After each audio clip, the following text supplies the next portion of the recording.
Hello and welcome back to my YouTube channel. So today's video might be boring to some of you, but to me it's a very emotional story. It's my story of what I just did completing the New York Marathon. Now, my story, everyone that I tell it to, it's not like any other marathon story. Potentially there is probably worse out there, but to me it's very emotional, and it was definitely such a journey that I just took.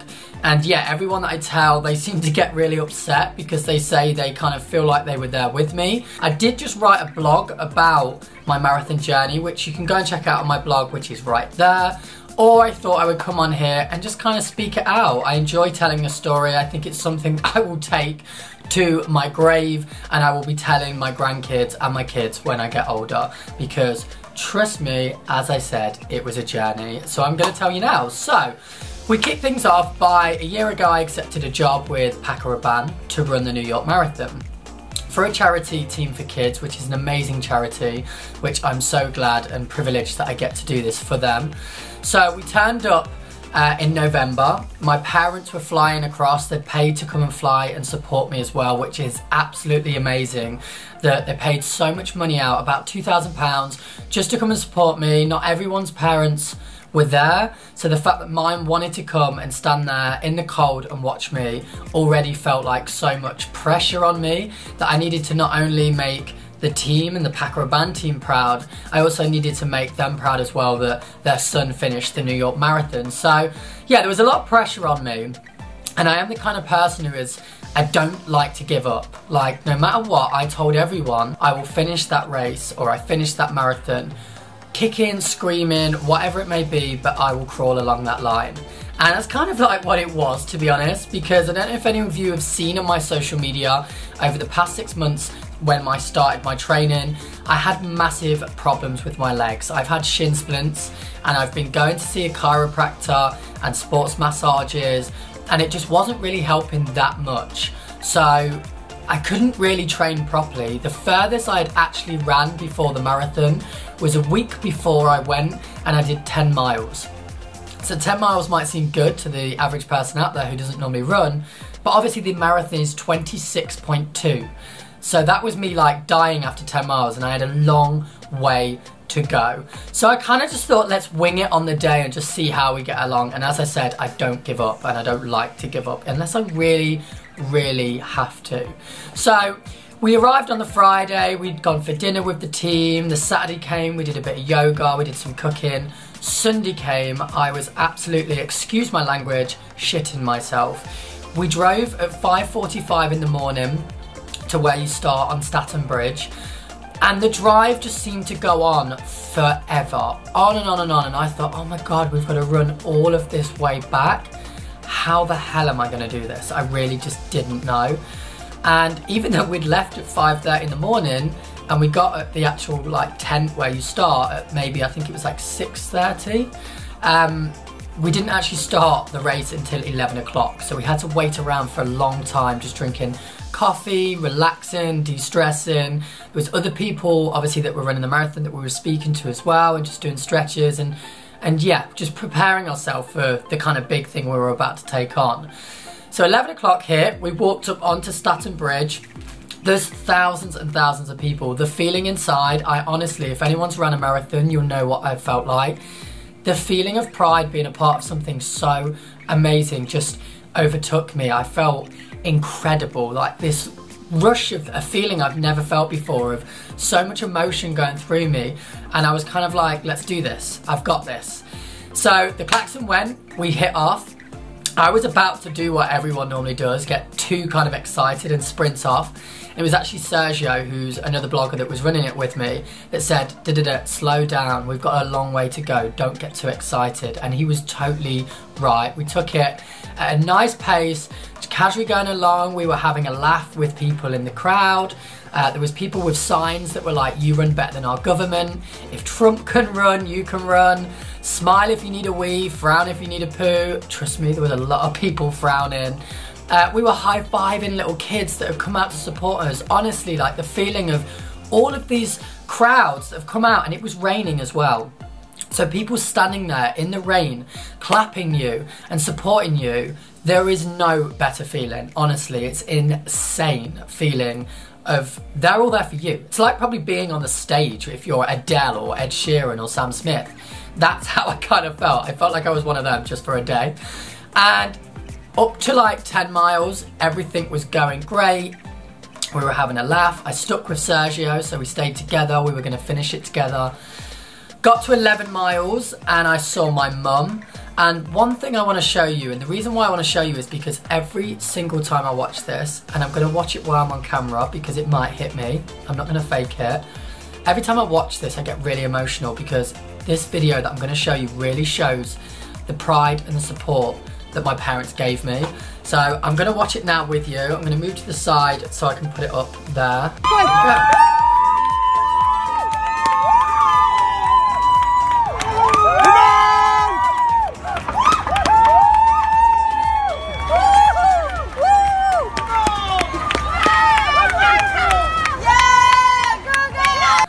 So yeah, it hits me every single time because it just takes me back. Like, it honestly takes me back to the day. And when my mum was screaming at 11 miles, I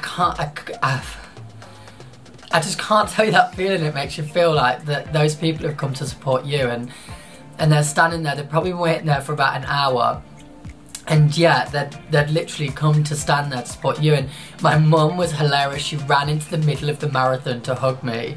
And I about knocked her flying because I just couldn't stop. I was in a mode, I was like, I'm gonna knock you over, I'm sorry. And yeah, I got really emotional over that. Me and Sergio carried on and I started crying because, I don't know, honestly, like, I cry a lot. I'm a very emotional person anyway, but that really, really did hit me at the heart. So yeah, that was 11 miles. I was going strong. Everything was fine. I actually even said to Sergio, I feel so confident, Sergio. I feel so good in myself. I think we've got this. And then the problems hit. Mile 13, I was like, we're halfway, and my hip just went. I was like, shit, what the hell is that? I felt the biggest pain in like the side of my hip and leg I've ever felt. I've broke bones before, and this pain was worse. So I started kind of like limping on the back of my foot, trying to kind of like run but limp at the same time to keep up with Sergio, because I didn't want to leave him. We had no music on or nothing, just our energy together was going so well. So then it got to the point a mile later, so mile 14, where I was like, I can't carry on running. I need to stop at the medical tent. I need to see if there's a physical problem because I'm in so much pain. I was like running like this, and I was like, there's no way I can go another half a marathon feeling this pain. So I stopped at the medical tent and they told me I tore a muscle in my leg, like in the muscle in my hip and leg. And I was like, I got so upset, I started crying, and I was like, what am I to do? Like, what am I gonna do? And they was like, you're gonna need to stop. Like, you've really damaged the leg, you're gonna only make it worse. And I've never really had an argument with myself so much of should I or should I not carry on. I was texting my parents telling them updates of what was going on. They were obviously so proud of me for what I'd already done and told me to stop. The Packer band team said, we totally understand, you need to stop, don't carry on. And I just couldn't stop. I just wanted that gold medal. I went there. It took a whole year for me to, in a kind of way, prep for this. And there was no way I was going home without that gold medal. So I carried on limping, which I'm telling you now, there's no words to put how much pain I was in. I was in a hell of a lot of pain, but I wanted to do it. And then I had to stop again a mile later that I was in so much pain, and I stopped at a medical tent. And again, they told me, please do not carry on. You're only going to make yourself worse. I asked for a painkiller because they're allowed to give you one. Took the painkiller and said, I'm sorry, but I can't stop. And they said, we can't stop you, but we're only advising you what to do. So I carried on, and I was ringing my parents crying, saying like, I'm in so much pain, I don't know what to do. They were like, please, we're at mile 18, if you can make it to there, we've got a car here, you can get in the car with us, and we're so proud of you, we love you no matter what, we know how hard you gave it, there's nothing you can do, like, please just stop. And no, I couldn't stop. So I got to mile 18, I stopped for about 5 minutes to talk to the Packer band team, my parents. My mum got very emotional because she saw how much pain I was actually in. And she was like, please, like, baby, just get in the car, like, we're so proud of you. And I was like, I can't. Like, I'm sorry, guys, I love you. I'll see you at the finish line. I've got this. And that's my last words I said to them. I kissed them and ran off. And then one thing that did make me laugh that I forgot to mention yet was this t-shirt I'm wearing now is my marathon t-shirt that I was supposed to run in. It actually has, if you can see, my name on the back. However, the t-shirt was way too small and there was no way I could run the full marathon in this tight top. So they had to give me a spare t-shirt that didn't have Carl on it, it had Franco on it. So no one knew, my parents didn't know about it, so they were kind of like surprised. I think you can see on the video as I run off that it says Franco. So everyone the whole way through the marathon's going, come on Franco, we know you're limping but you can do it. And by probably mile 20, I decided to be like, shut the hell up, my name's Carl, not Franco. Please just cheer Carl on, not Franco. So yeah, I just carried on limping and limping. And another problem that I came across as well, yep, another problem.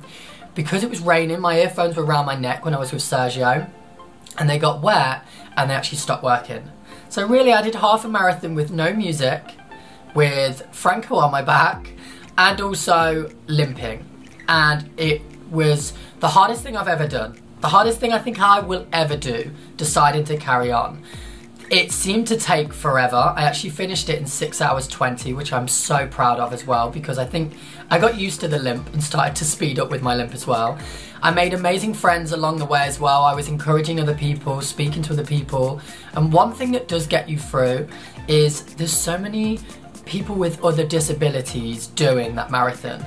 With one leg, with one arm, with old women like 60 with crippled legs with a guide, blind people. If they can do that marathon and push themselves through that limit to do it, I need to suck it up and stop being a baby as well. And that's what I did. And as I said, I was encouraging other people, I was trying to talk to the crowds, there was people handing tissues out for the pictures, which my pictures look awful. Every single one of them, I look dead. There was people handing candy out. It really was just an incredible, insane, there's no words can describe what feeling it felt. Got to about 2 miles to go. This is my photo from 2 miles to go. As you can see, at first, I'm in a lot of pain. At second, I saw the camera and tried to give it my last possible smile I had at all with a peace sign. So I still had a little smile left in me. And then it seemed to take forever, the last 2 miles. And when I crossed that finish line, I just burst out crying. I was in so much emotion. I've never felt so much emotion in my life. And yeah, the other worst problem was when you finish the marathon, that's not the end. You have to walk 40 minutes just to get out of the marathon to then meet kind of your family or friends or whatever. So that was torture as well, that I just limped half a marathon and had to limp another 40 minutes just to find everyone, to then give my mum and dad the biggest hug ever. They were so proud of me, honestly, like, whew, it gives me like kind of like a feeling of pride. I picked up that gold medal, I got it. I did that, and it's the biggest achievement I've ever made in my entire life. The video I want to leave you on at the end I think is really funny. I'm going to kind of like snip it up to a shorter version.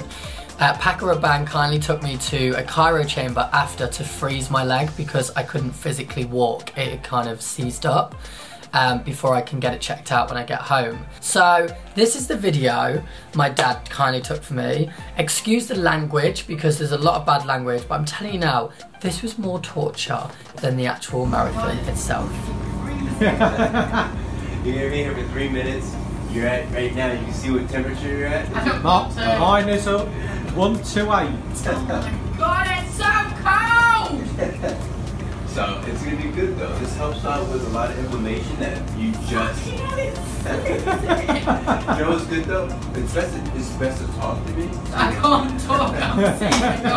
Oh my god, it's so cold, I feel like I just jumped in snow. Okay, there's just a snippet of the video because it is quite long, but as you can see, it was very cold. It was like another marathon in itself. But guys, that is my marathon story. I hope you enjoyed it. I really just wanted to come on and share that with you. I feel like it's a story that I kind of want to tell everyone because it's the best thing I've ever done in my life. Hopefully you did enjoy it. If you did, please do give me that thumbs up. If you are a new person that's come and joined us on my YouTube channel, please go and subscribe. We're nearly at 20,000, so I can't wait to hit that point, and hopefully the journey will carry on and everyone can enjoy this journey with me.